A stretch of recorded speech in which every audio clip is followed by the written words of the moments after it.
তো তোমরা আমার সরস্বতী পুজোর ব্লগের ফার্স্ট পার্টে দেখেছিলে আমাদের বাড়িতে একটা সরস্বতী ঠাকুর এসেছিল, ছোট সরস্বতী ঠাকুর, যেটাকে বলে জলজান্ত। তো তার সাথে একটু টাইম স্পেন্ড করে নিচে গেছিলাম রেডি হতে। এখন একটু ঘুরতে যাব। আর এই ম্যাডামের ভঙ্গিমা তো শেষই হচ্ছে না। তো এখন সেজে গুজে বেরিয়ে গেছিলাম। তো আমাকে কেমন লাগছে আজকে সবাই বলল।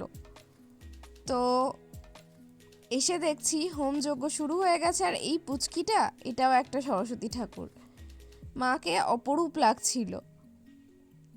তো সবার সাথে দেখা করে হোমযজ্ঞ দেখে যজ্ঞের টিপ নিয়ে এক দিদিকে দেখলাম প্রসাদ মাখছিল। তো আজকে আমার ভিডিওটা এতটাই।